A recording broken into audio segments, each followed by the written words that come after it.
कुसुम बोली, सुनो जी, कुछ पैसों का जुगाड़ कर लो। परसों रक्षाबंधन है, मेरे पास नंदों को देने के लिए एक भी साड़ी नहीं है।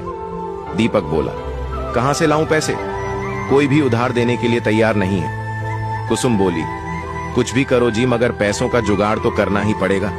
मैं यूं आपकी बहनों को खाली हाथ नहीं रख सकती, कुछ तो हाथ का उत्तर देना ही पड़ेगा। दीपक बोला, कितने रुपयों में काम चल जाएगा?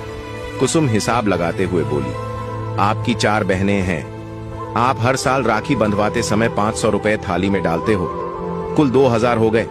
मैं 100 रुपए और एक लहंगा लगाकर साड़ी देती हूँ। सस्ती करोगे तब भी 500 रुपए की साड़ी और 100 रुपए का लहंगा, तब 700 रुपया हर ननद पर खर्च हो जाता है, तो कुल 2800 रुपए हो गए जी। 2000 रुपयों में 2800 रुपए जोड़ने पर 5000 में से 200 रुपए कम हुए जी। आपको 5000 रुपए तो कहीं से लाने ही होंगे। दीपक मायूस होकर बोला, इतने रुपए तो मुझे अब कोई भी नहीं देगा। जब से मेरा धंधा बंद हुआ है सब मुझसे दूर भागने लगे हैं। कुसुम बोली, श्यामलाल भाई साहब से पूछकर देखो, वह तो आपका पुराना दोस्त है। दीपक बोला, जब से कंगाल हुआ हूं दोस्त ने फोन उठाना भी बंद कर दिया है। कुसुम बोली, ये लो जी, इसे बेच आओ, 20 से 25 हजार में बिक जाएगा। रक्षाबंधन भी मना लेंगे और बचे पैसों में कुछ छोटा मोटा काम भी शुरू कर देना। दीपक बोला, पागल हो गई हो क्या? ये तो तुम्हारा मंगलसूत्र है, तुम्हारे पास यही एक गहना तो बचा है, इसे ना बेच पाऊंगा। ऐसा करता हूं, सभी बहनों को फोन कर देता हूं और कह देता हूं इस बार हम रक्षाबंधन नहीं मना रहे हैं। सभी बहनों को पता है मेरी हालत खराब चल रही है, समझ जाएंगी। कुसुम बोली, कैसी बात करते हो जी? नाक कटवाओगे क्या? आप ये मंगलसूत्र बेच आओ, मुझे ये नहीं चाहिए। मेरे मंगलसूत्र तो आप हो, जब हालात सुधरेंगे फिर से बनवा देना, सब दिन एक से थोड़ी रहेंगे। फिर दीपक मंगलसूत्र बेचकर तो नहीं आया, मगर 5000 में उसे गिरवी रखाया। 1 साल पहले दीपक के ऐसे हालात नहीं थे। वह अपने ढाबे पर मेहनत करके दाल रोटी अच्छे से चला रहा था, मगर अब वह ढाबा बंद हो गया था। उसका ढाबा शहर के बाहर सड़क के किनारे था, मगर अब वहां ओवरब्रिज बन जाने के कारण ढाबा सड़क से बहुत नीचे रह गया था। अब वहां ट्रक और गाड़ियां नहीं रुकती थीं। जब ग्राहक ही नहीं आते तो ढाबा कैसे चल पाता?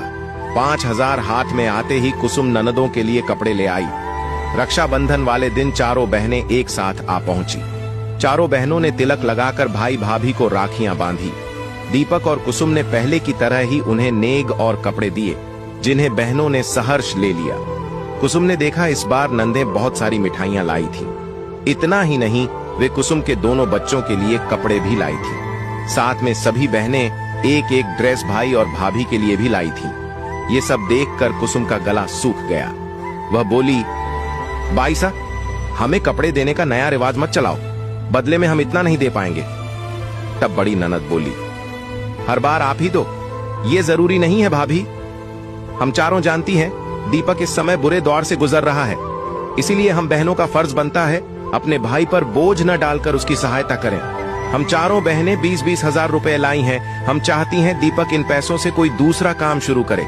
अगर पैसे और चाहिए तो निसंकोच हमसे मांग ले। दीपक रोकर बोला, ये पैसे मैं नहीं लूंगा दीदी, मुझ पर पाप मत चढ़ाओ। दीदी बोली, ज्यादा बड़ा बन गया क्या तू? भूल गया जब मेरे हिस्से की चीजें चुरा कर खा जाया करता था, तब पाप नहीं लगता था क्या?